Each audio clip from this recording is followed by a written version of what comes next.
Hi everyone, good evening to all. आज हम बात करने वाले हैं क्लास 12th पोएम थर्ड जो कि कीपिंग क्वाइट बाय पेब्लो नेरूडा, जो कि अभी हमारा जो सेशन चल रहा है वो फ्लेमिंगो बुक का है। इससे पहले फ्लेमिंगो बुक के हमने काफ़ी टॉपिक्स कंप्लीट कर लिए हैं। और यदि गाइस आप इस चैनल पर नए हैं तो प्लीज़ आप चैनल पर जाएं और वहाँ से चैप्टर्स की समरी और क्वेश्चन आंसर्स कंप्लीट करें, जो कि आपके एग्जाम पॉइंट ऑफ व्यू से बहुत ही इंपॉर्टेंट होने वाले हैं।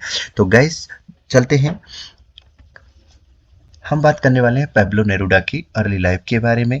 Born in Parral, Chile, Neruda grew up of the Temuco Temuco. अब यहाँ पर जो कि प्रारंभिक जीवन जो था वो चिली के पराल में जन्मे और नेरूदा तेमुको में पले बढ़े।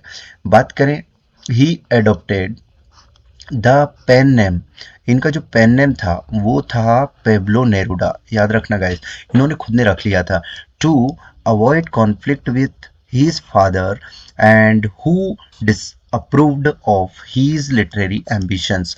और अपने पिता के साथ विवाद के बचने के लिए उन्होंने अपना उपनाम पैब्लो नेरूडा अपनाया, क्योंकि उनके पिता उनकी महत्वाकांक्षाओं से सहमत नहीं थे। जो उनकी महत्वाकांक्षाएं थी, उनकी इच्छाएं थी, उनसे वो सहमत नहीं थे। बात करें इनकी लिटरेरी करियर के बारे में, तो first of all literary career के बारे में बात करते हैं।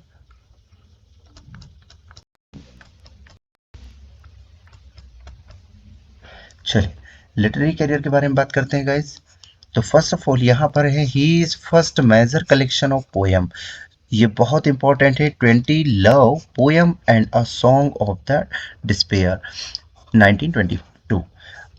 अब गाइस, उनकी जो कविताओं का पहला प्रमुख संग्रह है वो 20 love poems and a song of disappear, जो कि 1924। बात करें आगे, तो gain him the international fame of its passionate and the explorations of love and longing. और प्रेम और लालसा की भावुक खोज के लिए उन्हें अंतर्राष्ट्रीय ख्याति दिलाई। आगे बात करें, he is later work such as a Canto General, 1950। और उनकी बाद की कृतियां जैसे Canto General and reflect he is the deep political engagement and are consider epic celebrating Latin American history and struggles. और उनकी जो बात की कृतियां जैसे कैंटो जनरल 1950 उनकी गहरी राजनीति संलग्नता को दर्शाती हैं और उन्हें लैटिन अमेरिका के इतिहास और संघर्षों का एक जश्न मनाने वाली महाकाव्य माना जाता है।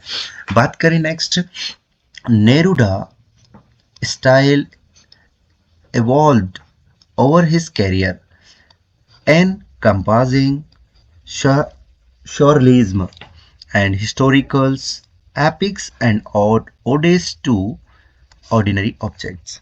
और नेरूडा की जो शैली उनके करियर के दौरान विकसित हुई, जिसमें अतीत, यार्थवाद और ऐतिहासिक महाकाव्य और साधारण वस्तुओं पर आधारित कविताएं शामिल थीं। आगे बात करें गाइस इसकी थीम के बारे में, तो चलते हैं कविता का जो विषय है वो क्या है। तो सबसे पहले थीम ऑफ द पोएम। तो फर्स्ट ऑफ ऑल मैं आपको बताना चाहूँगा, यहाँ पर हम जो बात करने वाले हैं, the power of silence and thought as a mean of the comprehending and engaging with the world is the theme of the poem, जिसका नाम है keeping quiet, from the class 12th English flamingo text book. Guys, दुनिया को समझाने और उससे जुड़ने के साधन के रूप में मौन और विचार की शक्ति, कक्षा 12वीं की अंग्रेजी फ्लेमिंगो पाठ्य पुस्तक से कविता शांत रहना का विषय है। तो आई होप आगे चलते हैं। In order to develop a better understanding of themselves and their surroundings, the poet emphasizes on stillness and watching nature।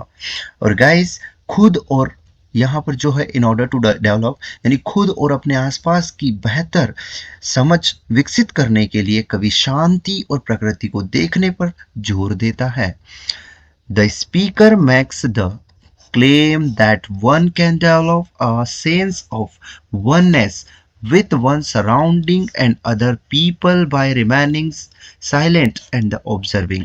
और गाइस, बात करें आगे, तो जो वक्ता है यानी स्पीकर है, यह दावा करता है कि जो मौन रहकर और अवलोकन करके कोई व्यक्ति अपने आसपास और अन्य लोगों के साथ एकता की भावना विकसित कर सकता है। आगे बात करें guys, the poem also considers how the modern world may be noisy and distracting and how spending some time to be silent and still can be helpful strategy for the opting clarity and inner calm। अब guys यहाँ पर बता दें कि कविता यहाँ भी विचार करती है कि आधुनिक दुनिया शोरगुल और विचलित करने वाली कैसे हो सकती है, यानी जो मॉडर्न वर्ल्ड है वो किस तरह से बिल्कुल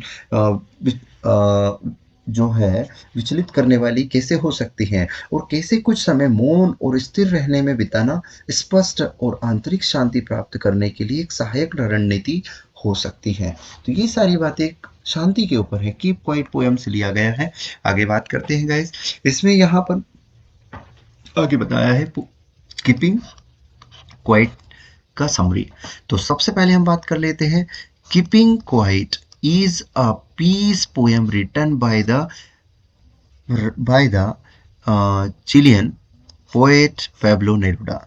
शांत रहना जो कि चिलियन है, एक चिली के कवि पैब्लो नेरुडा द्वारा लिखी गई एक शांति की कविता है। Ask humanity to the count numbers from 1 to 12, 12 being the number of hours shown in a clock or the number of the doji sings। अब गाइज यहाँ पर बताया गया है कि कवि मानवता से 1 से 12 तक की संख्याएं गिनने के लिए कहता है। 12 घड़ी में दिखाए गए घंटों की संख्या या राशि चिन्हों की संख्या है। आगे बात करें, He requests everyone not to speak because language creates barriers between people। और वह सभी से अनुरोध करते हैं कि वे ना बोले क्योंकि भाषाएं लोगों के बीच अवरोध पैदा करती हैं। जो भाषाएं हैं वो लोगों के बीच में क्या पैदा करती हैं? अवरोध पैदा करती हैं। The moment when everyone stops moving their body will be very special and different as we have never experienced such a moment before। और गाइज वो ये बता रहे हैं कि वह जो क्षण है, मोमेंट है, जब हर कोई अपना शरीर हिलाना बंद कर देगा, वह बहुत ही खास और अलग होगा क्योंकि हमने पहले कभी ऐसा क्षण अनुभव नहीं किया है। आगे बात करें, The poet says that in this period of the inactivity the fisherman would not harm the whales। कवि कहते हैं कि निष्क्रियता के इस काल में मछुआरे व्हेल को नुकसान नहीं पहुंचाएंगे। The salt gatherers will not hurt their hands। और नमक इकट्ठा करने वाले अपने हाथों को चोट नहीं पहुंचाएंगे। Those who are busy destroying the nature will adopt a new approach towards life। जो लोग प्रकृति को नष्ट करने में व्यस्त हैं वे जीवन के प्रति एक नया दृष्टिकोण अपनाएंगे। The men who are preparing for wars and victory based on the deaths of innocent people will join their enemy and stand in unity with them doing nothing। और बता दें कि जो लोग निर्दोष लोगों की मौत के आधार पर युद्ध और जीत की तैयारी कर रहे हैं वे अपने दुश्मनों से मिलकर उनके साथ एकता में खड़े होंगे, कुछ भी नहीं करेंगे। नेक्स्ट बात करेंगे इस, no one will harm himself और एनी अदर पर्सन्स। और कोई भी व्यक्ति खुद को या किसी अन्य व्यक्ति को नुकसान नहीं पहुंचाएगा।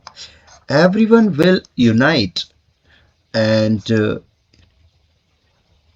ponder upon his act and realize the results of his deeds। हर कोई एकजुट होकर अपने कार्यों पर विचार करेगा और अपने कर्मों के परिणामों को महसूस करेगा। Unit, the poet clarifies his idea and says further that he does not want the people should stand idle। और गाइस कवि अपने विचार को स्पष्ट करते हुए आगे कहता है कि वह नहीं चाहता कि लोग निष्क्रिय रहें। He wants that there should be no war because he does not want to see trucks laden with dead bodies of the soldiers. वह चाहता है कि कोई युद्ध ना हो क्योंकि वह सैनिकों की लाशें से लदे ट्रकों को नहीं देखना चाहता है. He is the promoting universals brotherhood and peace. वह सार्वभौमिक भाईचारे और शांति को बढ़ावा दे रहा है.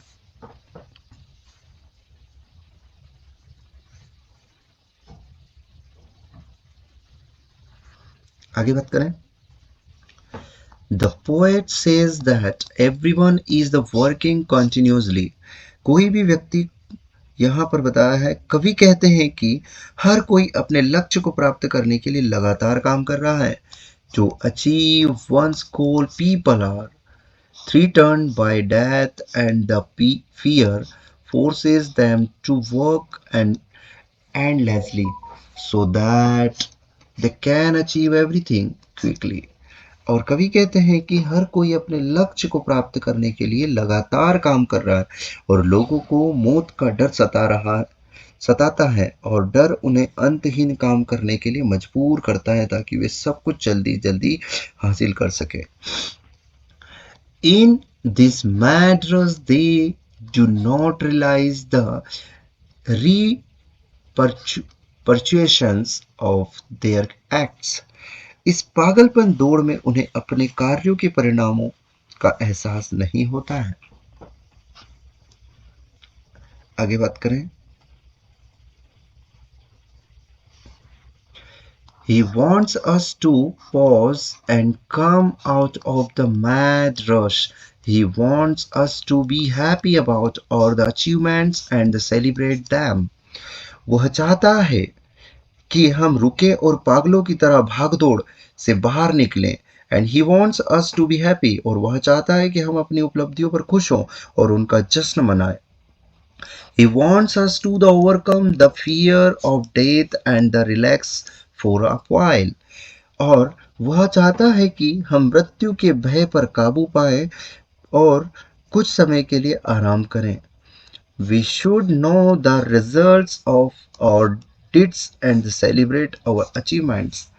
और हमें अपने कर्मों के परिणामों को जानना चाहिए और अपनी उपलब्धियों का जश्न मनाना चाहिए. आगे बात करें. When the people will remain quiet for a while, they will realize the purpose of their lives. अब गाइस लाइव्स, अब यहाँ पर बात करें कि जब लोग कुछ समय के लिए शांत रहेंगे तो उन्हें अपने जीवन का उद्देश्य समझ में आ जाएगा. Just like all the creation of nature undergo are the rebirth with the change of the seasons similarly. और गाइस, जिस तरह प्रकृति की सभी रचनाएं ऋतुओं के परिवर्तन के साथ पुनर्जन्म लेती हैं, उसी तरह चुप रहना मानव आत्मा के लिए पुनर्जन्म ही होगा. Keeping quiet will be the rebirth for the human soul. और उसी तरह चुप रहना मानव आत्मा के लिए पुनर्जन्म होगा.